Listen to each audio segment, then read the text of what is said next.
So no sodas, no fruit drinks. I don't know if it includes milk. There's a lot of sugar in milk. I don't know. Does that include milk? I guess it would include milk too. But then the milk substitutes, don't they have sugar too? The almond milks and all that, the silks, don't they have sugar too? See? It's not as easy as you think. So it's just fruits and vegetables and lean meats, as far as I remember reading about it. Nothing with sugar added to it, which is just about everything. See, this is my question. Could you do zero free light? Or almost zero free? Because zero seems almost impossible. But certainly,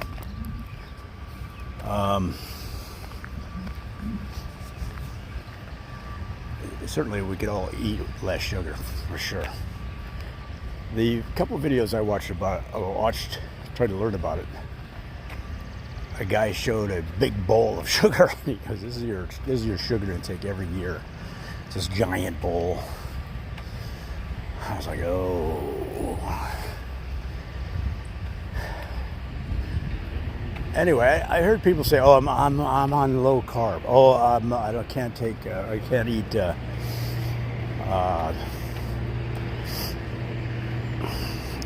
gluten." I've heard people say things like that, especially in LA. But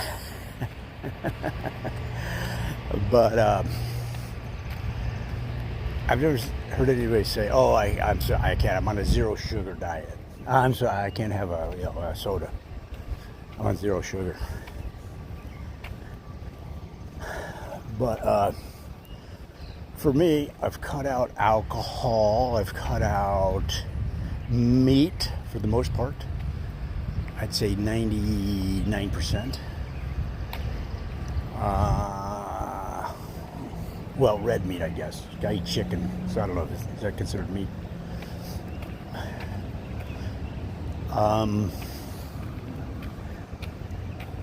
So the problem is, and I eat a lot of fruit, predominantly bananas, strawberries, bananas, like a lot, like a lot of bananas. I'm afraid to say how many.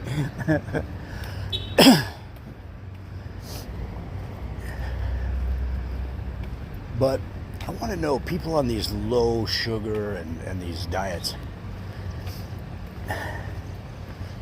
what do you do for a carry snack? Now, that's one reason why I like bananas, right? You can carry them with you. They have their own packaging. You can throw them on the seat of throw them next to you in the car on the way out, and eat them eat them anytime you have an opportunity. Throw them in your golf bag, whatever. But I suppose you could do that with other fruit too. Maybe I just need to learn more about it. But anyway, for me,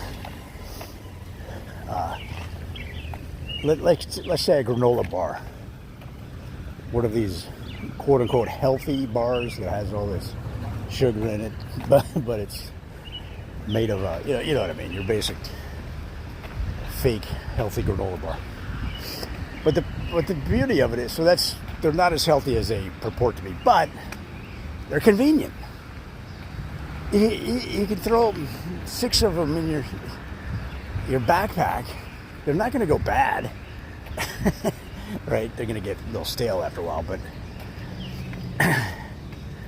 so when you get hungry, like I get hungry, like where I'm going to get, I get headaches, I feel like I start to get dizzy. And so you take a granola bar out, you pop it, and then you're good. Even out walking like this, sometimes I'll bring a granola bar. I'm surprised I didn't bring one today, but I just ate. Because I've been out walking and gotten real lightheaded, and I eat a granola bar and it's all good, you know. You'll say, well, just carry bananas with you. Might have a good point there. But that's my constant dilemma, is finding food that you can take with you, and it can take some abuse and isn't all crumbly. It tastes good.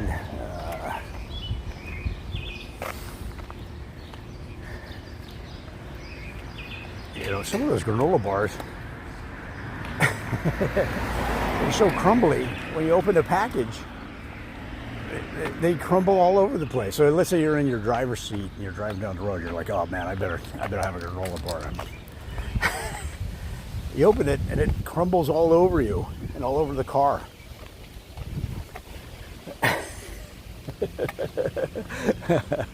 So I actually have crumbly ones and I have the non-crumbly ones. But sometimes if you're just running around, living life, that'll be your meal. Like if you just can't get to, you know, a healthy meal or a meal or anything, you grab one of these granola bars, maybe two, if it's looking like it's going to end up being your meal. You're doing something, you can't get away, you've got to do the thing, you've got to work, whatever it is. So again, you're eating more sugar. Anyway, it's when push comes to shove, I'm going to break out that sugar-laden granola bar and eat it rather than get dizzy or get headaches. The problem is, part of the reason you're getting headaches is because you've trained your body to like carbs with sugar, as one example. And then you're trying to get rid of the headaches with what? More carbs with sugar.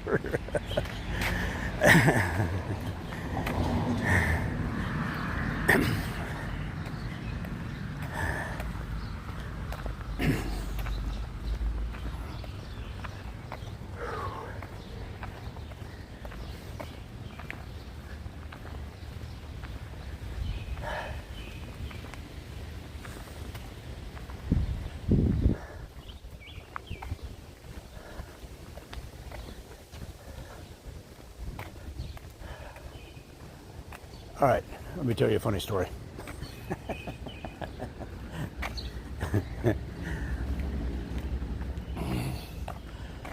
So I'm driving Lyft, and I get a call to pick up this mother, and I'm going to say 5-year-olds, maybe 4 or 5-year-old son. This mother and her 4 or 5-year-old son. So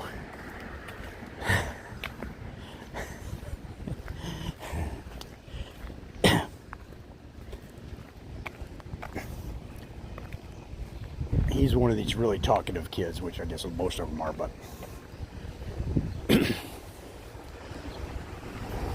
and I don't know if he was genuinely, at first I didn't know if he was genuinely, you know, kids just say things, or if he was messing with his mom, like goofing on her. But he says, they get in and he goes, "Mom, did you fart?" This is right when they get in and they've shut the door. And the mother goes, "Yo, Johnny,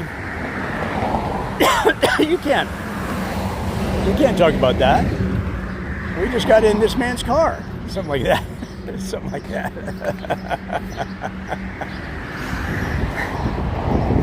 So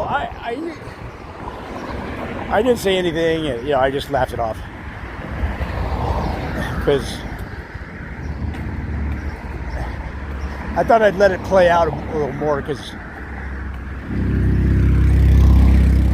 sometimes if you goof on the kids, you know, it backfires. So you gotta be a little careful. But later on, it was a long ride. It's a fairly long ride. So about 3/4 of the way through the ride, so the son pipes up again and goes to me. He says, "Mister, did you fart?" And I said, "Well, you know what they say. He who smelled it dealt it." And I can see him in the rearview mirror that he was confused. The person that smells it is, "I didn't fart." And he said it like 3 times. I go.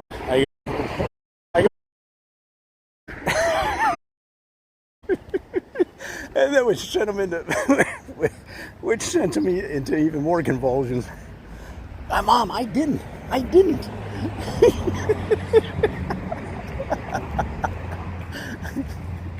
And she's laughing, thank God. Because sometimes, like I say,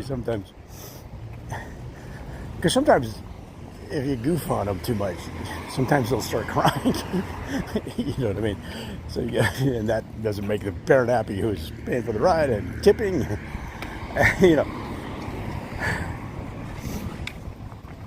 So that was funny though. He didn't cry, but he still insists to this day that he didn't fart.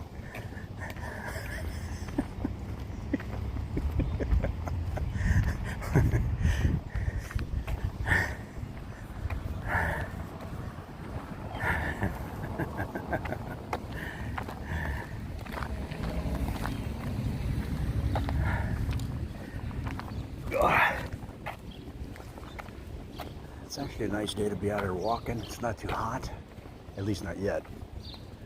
10 o'clock in the morning. It's probably 70 right now. 75. It'll be 90 by 1 o'clock. It'll probably be 90. Maybe earlier.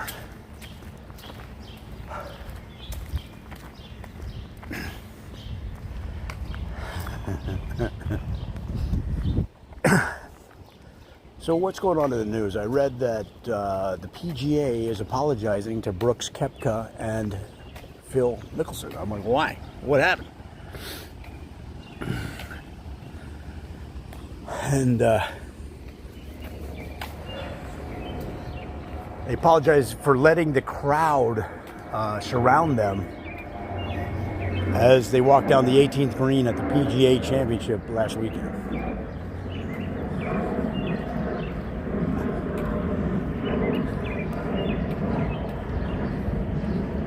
I think the Memorial Tournament's next week here in town, so good for us.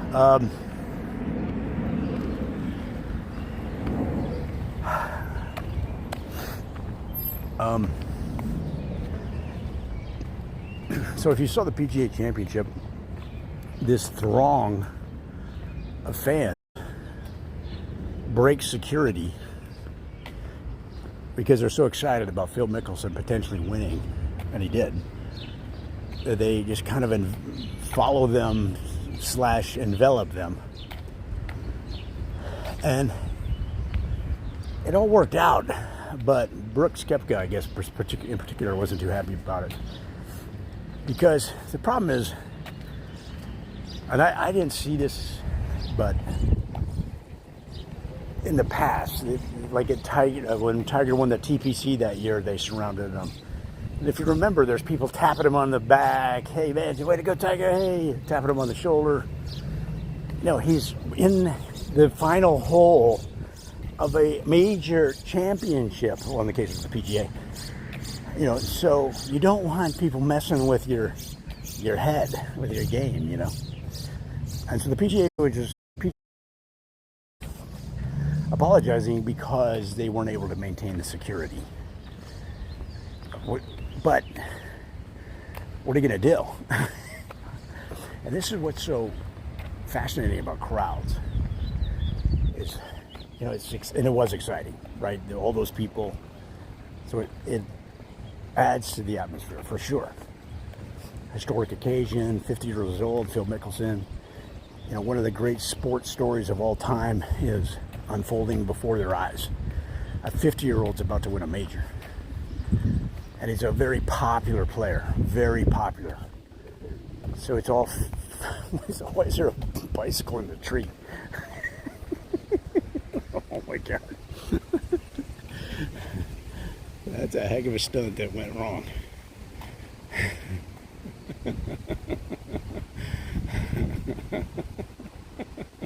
Looks like a halfway decent bike, actually. While you're shooting. Is that how you prevent theft?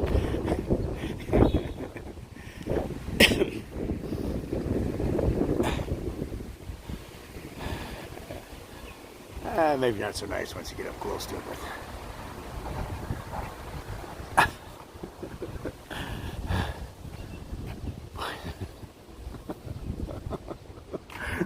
It's the stuff you see only on college campuses. Oh, man.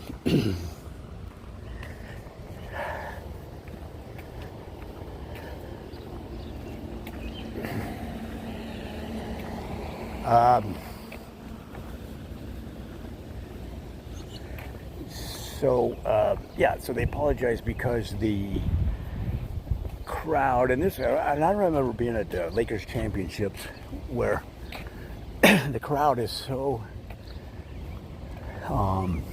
it's a little scary when you're in a crowd that big because it could go wrong so quick.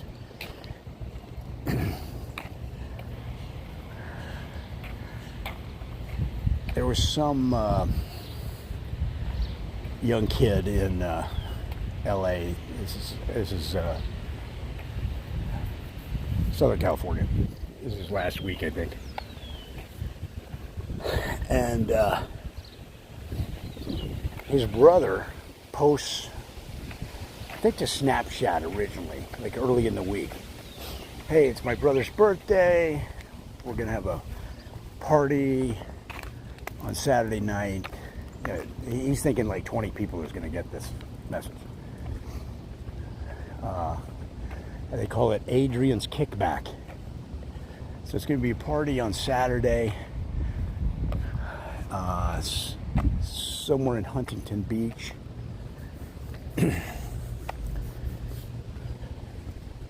I guess stay tuned for details because they didn't say the venue. They didn't say the location. So somebody takes that snapshot and puts it on TikTok. And then within 3 days, this generic invitation to friends, quote unquote friends, expands to thousands of people. And they're like, oh, we're going. And then it gets the reputation that big influencers and known rappers and, and I'm not talking Drake, right? But we're talking, you got to remember, Drake is old for this crew, right? These are 16-year-olds. Maybe if you like Drake, but probably not that many. And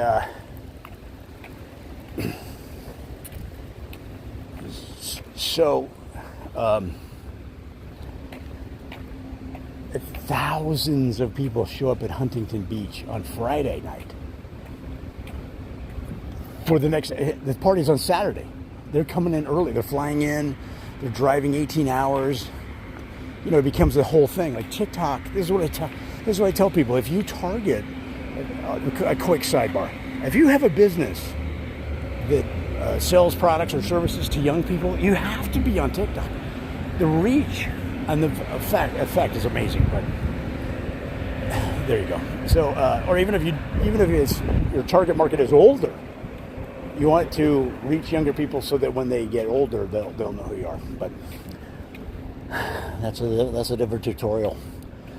But anyway, it becomes thousands, and Huntington Beach is a very cool place, right? It's beautiful. It's right on the water, of course. Big surf town, big surfing history. The Beach Boys, the whole vibe. Orange County. Oh man, that was a drop of rain. I better start heading back. Oh, there's 2 drops right there.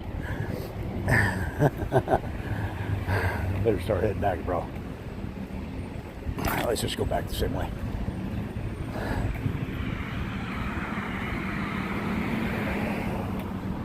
It says this is native land. That's true. It was. It is. So thousands of people show up, and then they said, "This is kind of funny." They go, the kid that started it all, his brother was like, "Oh man, I'm starting to get scared." They said, "Okay, here's what we'll do. We'll get a venue." They talked to somebody that knew more about these kind of situations, and that person said, "Okay, rent a venue, and then charge people to go to the party at a venue. So therefore, you have security, you know." And I just thought, as soon as I read that, I thought, okay, that would be a disaster. Then they'd rent a venue for, let's say 100,000 people. Let's exaggerate. And then, what would happen? 500,000 would show up. There'd be a fire. People would die. But the kid starts to panic. He's like, oh, no. This was just meant for my friends. And now thousands of kids from all over the country and the world are flying in and driving in for this party. So they work with a local, like a cookie store, I guess, called Cookies and Cream, I think, and set up sales for the actual party, because they never said where it was. They set up ticket sales at this Cookies and Cream store for the actual event the next day, and sold all these tickets for like $40. So they're making money, right? They're making lots of money. Well, these people are still coming in on Friday and through Friday night, early Saturday morning. Huntington Beach is the beach that never sleeps, right? It's just constant motion, motorcycles, surfers, bikers, prepsters, yuppies, families. It's the whole thing. It's the Myrtle Beach. It's the whatever the cool beach town of the East Coast is. And I don't even know if Myrtle Beach is that cool. You can tell I've been on the West Coast for a very long time now. Like, what? Myrtle Beach? People are going, Myrtle Beach? It's where my grandfather stays at summertime. So these people are still coming in Friday, Saturday night, early Saturday. They don't know that there's this setup for the ticket sales at this cookie store, right? So on Saturday, they just go down to the beach. They've been told, the rumor is from people, just the general rumor is that the party's at the beach, which would make sense. Now remember, this is post-COVID. People are dying to get out, dying to party again and go wild. And you're 16 years old. So multiply it by 7, right? And anyway, it's just chaos the next day. Chaos. The cops are firing, stun grenades and tear gas, and people are climbing poles and vandalizing. This is what I say. When the crowd gets too big, it gets kind of scary, man. Even in celebrations like the Lakers championships. And the funny thing is, at those Lakers championship celebrations, the cops would just say, keep moving. And that's a big part of crowd control, I guess, is you don't want the crowd to stop, because then fights break out, people start vandalizing, these pockets. You can't get in, and then you can't get in there. As police, it's hard to penetrate the circle, or getting in a fight, or even if they're just setting off fireworks up and down the beach.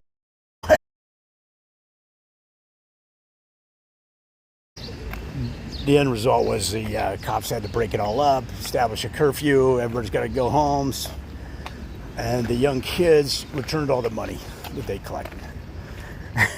Adrian and his brother, I guess.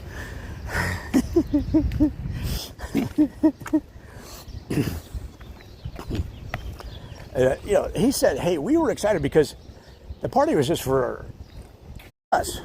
We didn't then who we knew. And he said, then it started to grow, and we heard, remember, you're 16, we heard there was going to be influencers and, you know, music personalities, musicians and rappers come in, and it was going to be a whole thing. People they knew, like 24K Golden is a rapper who you wouldn't know. But he was supposed to be there, you know, this whole thing. And it reminded me of, if you know any of the history of YouTube and these characters on YouTube, there was a guy named Fusi who had was going to be a concert featuring Drake at the Greek Theater. So so he had a big social media, he had a big YouTube following. And he got on there and he goes, hey, this is several years ago. He said, hey man, I met Drake at a party. I talked him into it. It's one love, one world. He knows my mission to support people and spread love, and he's going to be at my concert at the Greek Theater. So come on down, everybody come on down. Well, who came down? Of course, hundreds of thousands of people. Was Drake at any time involved? No. So then they got pissed.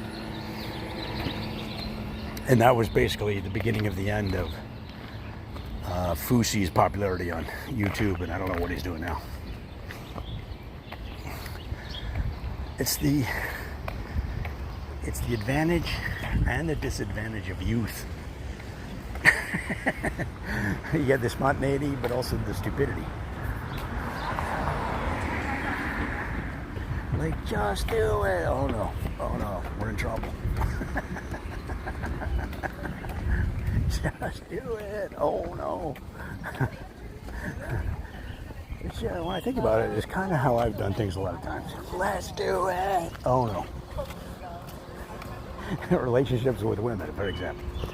I love you. Ooh, something's wrong.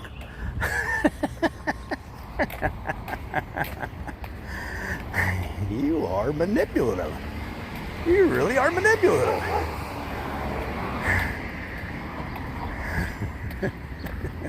I finally realized this one girl was just super manipulative. Like, it was her whole personality, which I just didn't see it, probably because, you know, she was very pretty. So I remember, we're in the car, and I go, man, you are manipulative. I just learned, it just dawned on me. I go, man, correct. She doesn't realize. She has no clue that she's this really manipulative, conniving. And that's what's interesting about her character. She was so manipulative and conniving, and you know, and not aware of it. And that's the best comic characters, the best comedic characters. Just as this another sidebar, are funny because they are outrageous in some fashion. They're extreme in some way, but they don't know. They don't realize it. And that was basically her. However, as soon as I said that, I knew I had cooked my goose. And it ended pretty quickly after that. And again, I shot a perfectly good relationship. You know, if you realize that about somebody you love, you don't say anything. It just kind of came out. Like, wow, you really are manipulative. I didn't even say it. I didn't even say it like as an accusatory. I wasn't mean. You started going back, show all the clues, but you just people with just really natural. Because you know, I used to look good too.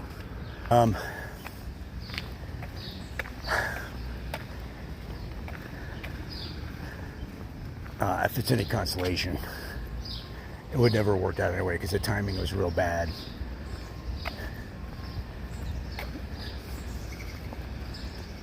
And I think she was in mom panic. Although we were pretty young, but you could tell she was, just biology for some people, they just want to be a mom, you know.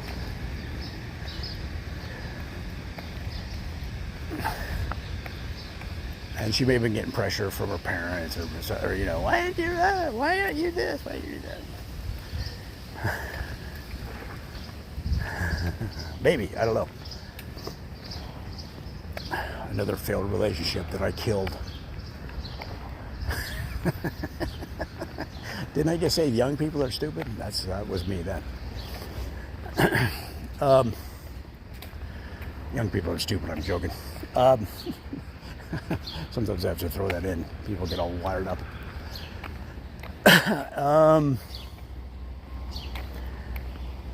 So now the brothers, having had a taste of fame around them, are trying to become influencers. They have a manager. And the reason I hesitated to say influencers is because I know most of the people watching this would go, oh no, please don't say influencer. But part of that reaction, if you're older, is just because it sounds so lame. But it's a real thing. People are making real money. And I'm not talking about somebody who just says, oh, I'm an influencer. I'm talking about somebody that has a real business with it, that are, you know, marketing products and services.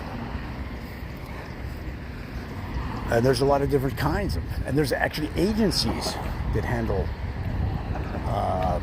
influencers and matching with brands. And I talked to, when I was in LA, I had a Lyft rider who worked at one, and she said, you would not believe the money. It's off the charts. You know, 20-year-olds getting $1 million deals because they have a huge Instagram following. She says it happens all the time. And when you're in LA, especially because you're around it all the time, you believe it. You see it in front of you. You see, like this thing is a good example.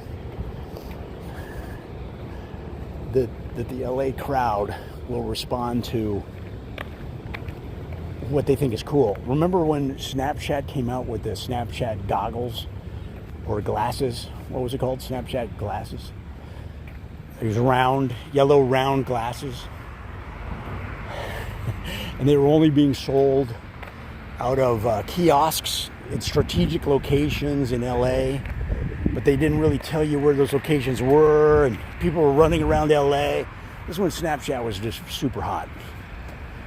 And it was Snapchat, right? And so they wanted to be, every cool kid wanted to be, that wasn't me. I'm just saying what happened.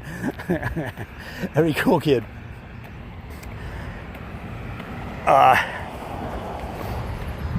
wanted to get these glasses and you know, be cool. Where'd you get those? Oh, well, you know, I can't tell you. Whatever. And I remember driving Lyft in Venice Beach, and there was one of those kiosks, and there's these people lined up.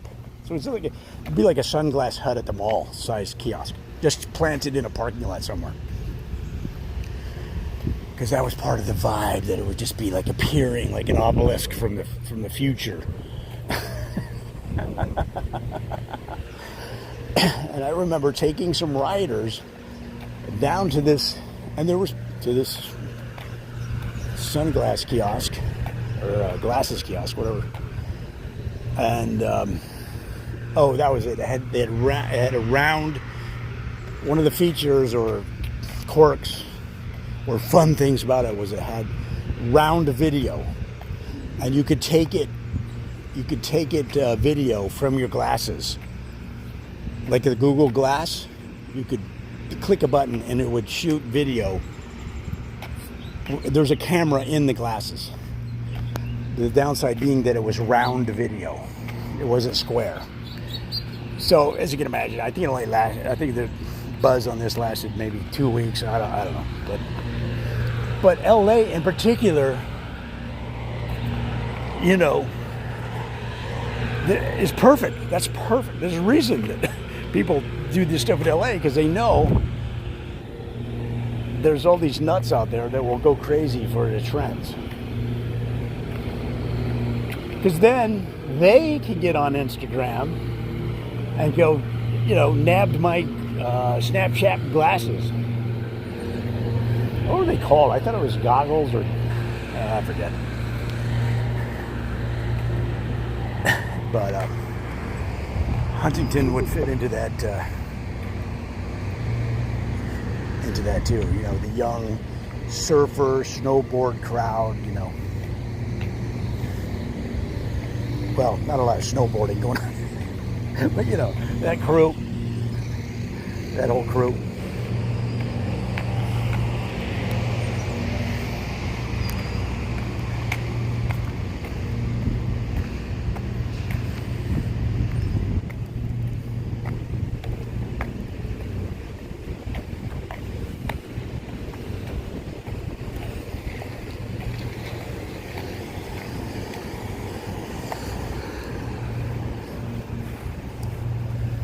So getting back to golf,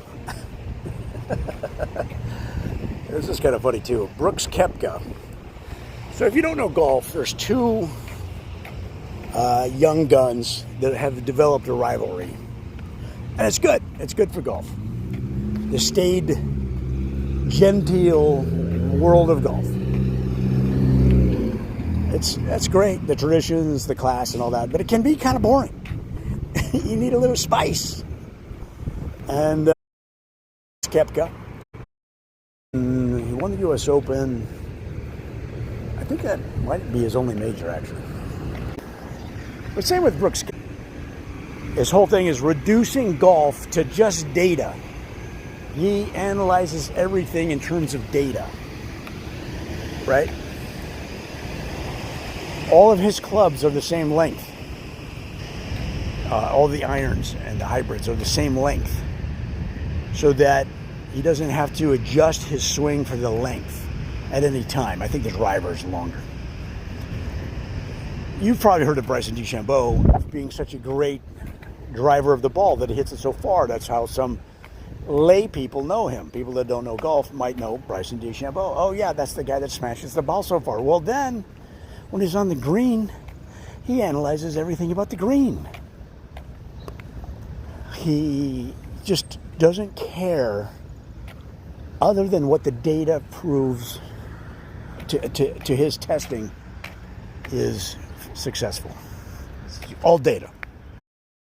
Plates.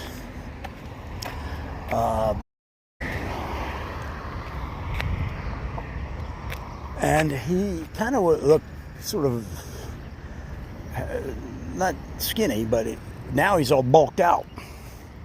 And part of the reason is they know that if how much weight and muscle will support you can't swing as fast as he does without having a strong, powerful body to support the torque. Not just to move it that fast, but to also keep in balance and take the abuse. Because when you're going as fast as those guys swing it, you are tearing your body up. You're really ripping your body. So the stronger and more flexible you are, the better you can withstand, stave off injuries and recover faster from. Is the exact opposite. And they call Bryson DeChambeau the nerd, and they call Brooks Koepka the, I guess the frat boy. And because his whole thing is just take the club and hit it as hard as you can. It's the old John Daly's method. Just grip it and rip it. And if you've ever seen John Daly play, I've seen him play in person. He gets up to he puts the ball on the ground, and he takes one look and he rips it as hard as he can. That's it. That's the whole strategy. So they've got this little rivalry. PGA Championship. They're interviewing Koepka, and he's standing there, and he's answering their inane questions that are all the same every time. Well, how did it go out there? What did you think of your putting? And blah, blah, blah. So he's doing his best to science and data and testing, like all this nerd stuff. And he loses his train of thought because he can hear him off to the side, off of camera. And he goes, oh, he just loses his train of thought. He stops, and he goes, oh, I'm sorry. He said, I just cannot listen to this BS. I just can't listen to this BS. You know, Price and DeChambeau going on and on about all these data. Just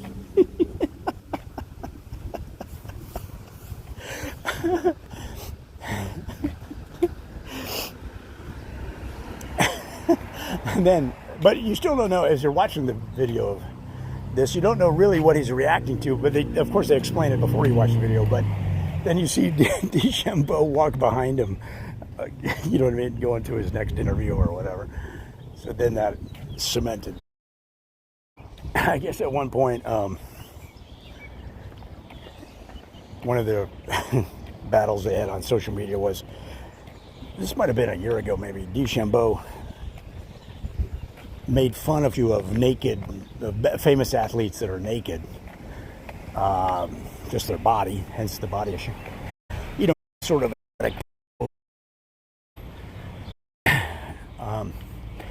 doesn't show their, you know, their privates, but you know, celebrating the power of the body and all that, the beauty of the athletic body. So, Price DeChambeau says,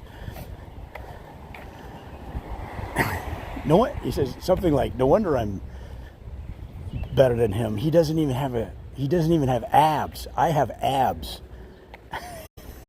Brooks shows a picture of his 4.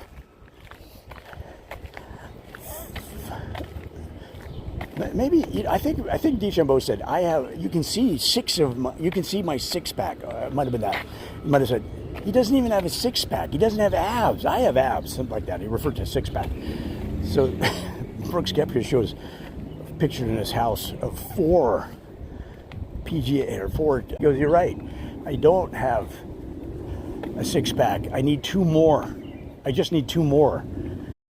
It's open, so he had 0. And he might have referred to that too. I forget, but you know.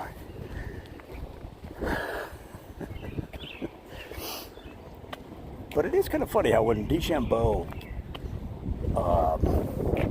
kind of burst on the scene, he's been a championship golfer all his life. Like he's been he won the U.S. Amateur. He's not new, but at the beginning of the pandemic, he went in the gym and just decided, I'm going to become, the Hulk of golf and change the game. He wanted to change the entire game. But really, the change has been developing over many years since Tiger and John Daly were ripping it back in the day. So it's not new, but certainly he took it to another level.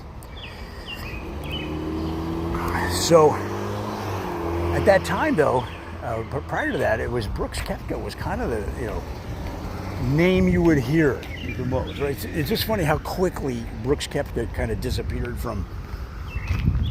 Now, yes, it was pandemic. There's a lot going on, but it's funny how big names like Post Malone, like he's still a big star, but he's not near as big as he was summer of last year. It just changes so